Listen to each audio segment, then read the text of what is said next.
Well, that was annoying. Okay, backup plan, plan B. I didn't have a long enough piece of Bubinga left, so now the Hermione Granger one is going to be turned out of holly. And it's actually a very pretty piece of wood. Now then, I've got, yeah. As you can see, I've gone to a chuck to hold this piece right here while I drill the hole, and I'm drilling it before I do any of the shaping this time. That should give me a much better chance of success. So I'm going to start the lathe again real slow and drill in about 2 inches.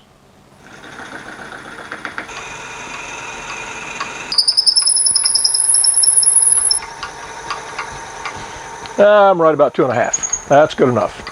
I've loosened the chuck, positioned this right in there. Now I'm going to tighten the chuck down. I'm leaving about, is that 1/4 of an inch?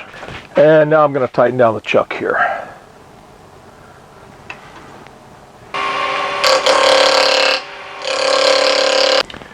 Well, I have got this piece of holly down to the same point as my first wand body before it broke. And I'm just going to burn a line in here for decoration. Then I'm going to cut it off right down here.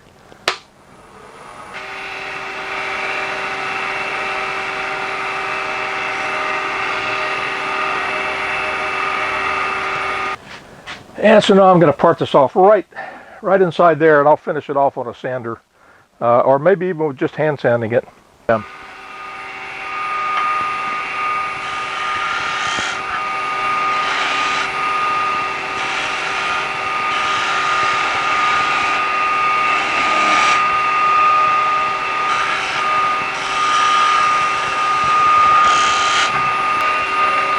I'm switching to a narrow parting tool.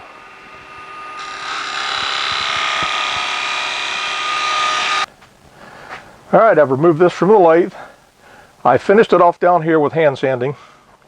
And right up on this end here, I also put a little bit of bevel in there to make it a little easier to get the threaded insert started.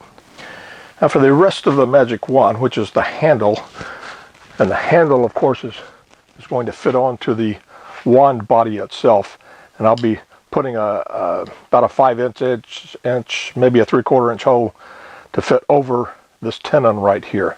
So it'll be 1 3/4 inches length in here to come to exactly the right amount for Hermione's wand. And we do want to be accurate here. Now I'm going to turn this one in a chuck, both in a chuck and with the tailstock pulled up.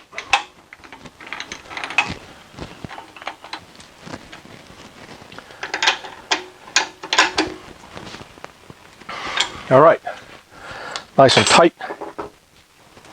And this time I am going to drill a hole, which is quite small, about 9/64, after I do the turning, just to make sure I do get it perfectly centered.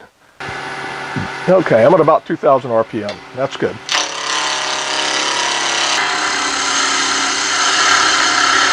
I want to mark it 1 3/4 inches. Yes. And just make sure I get that all the way around so I can see it.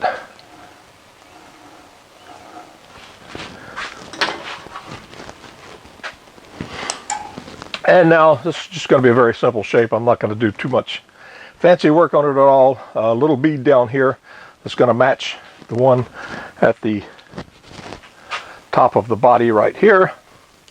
And that is a little bead. And maybe a bead up here or something.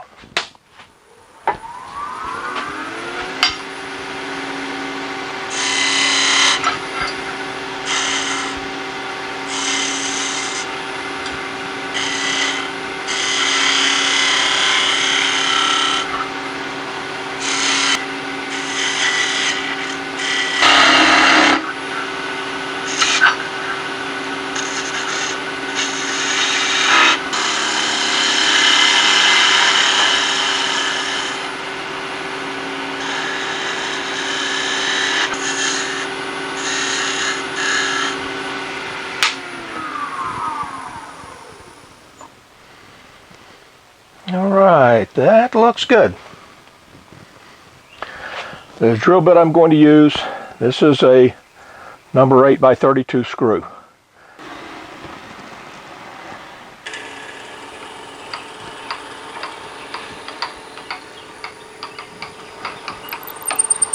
There we go. Alright, here's my wand portion or body portion. I'm going to use a 3/4 inch Forstner bit here. And that 3/4 inch just matches that spot on. Maybe a tiny hair smaller than this tenon right here. Smaller is better. I definitely don't want to cut it larger. And I'm going to drill that hole. Let me see.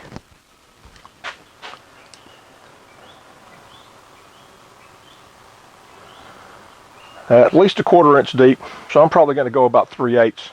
Make sure I've got plenty of clearance there.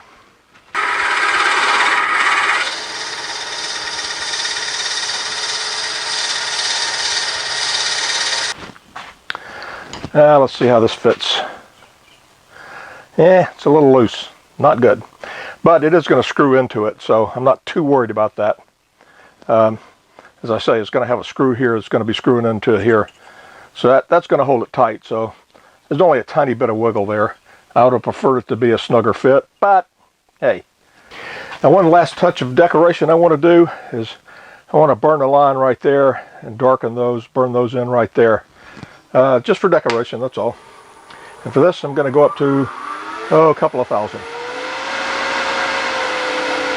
All right, that's 2,700. Don't want to put too much pressure downward since it's unsupported.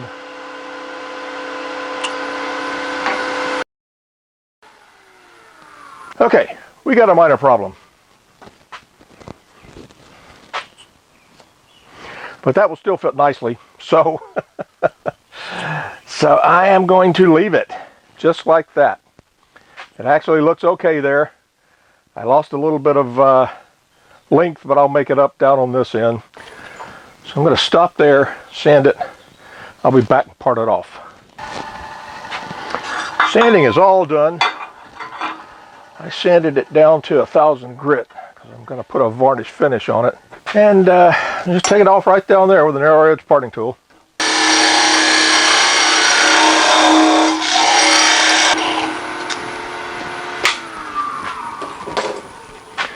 Alright, a little nub on top I'm going to take down on a disc sander and then hand sand it.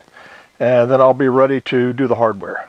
The first thing to do is to take the threaded insert and drive it into the wand portion, or the body portion of the wand.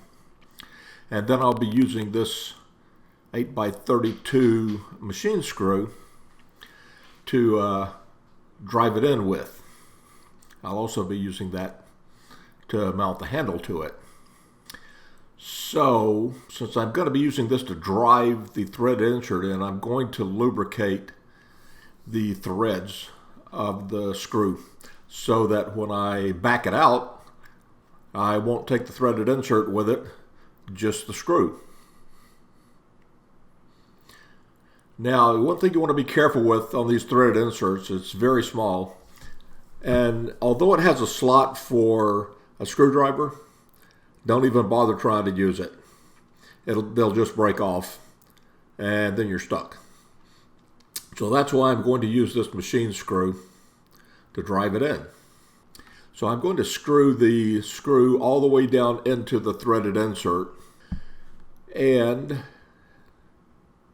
then I'm going to very carefully thread the insert into the hole in the wand body.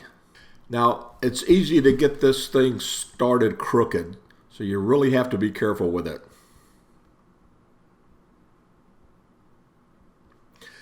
So I'm driving it in rather slowly here.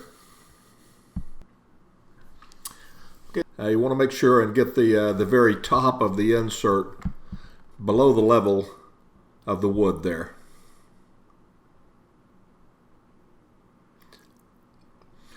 And once you've got it where you want it, you should be able to back the screw out since it's got some lubrication on it.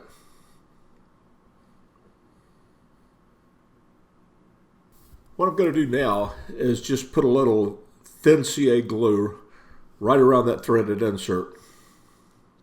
I want to be careful, try only to get it on the outside and not drip it down on the inside of the insert.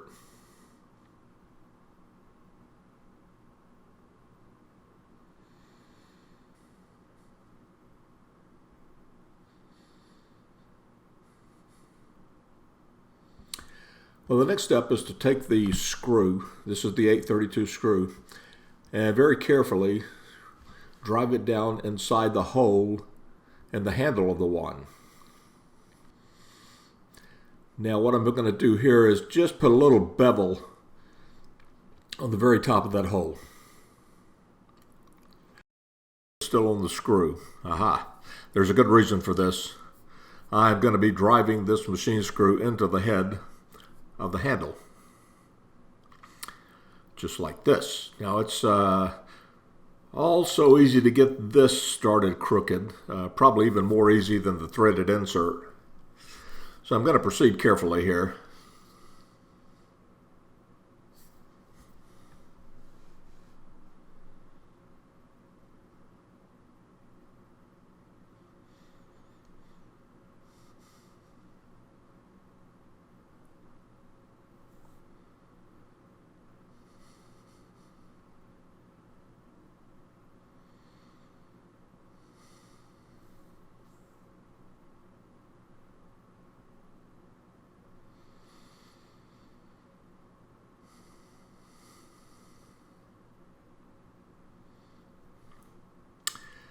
Now you'll notice it's not difficult to drive that screw in.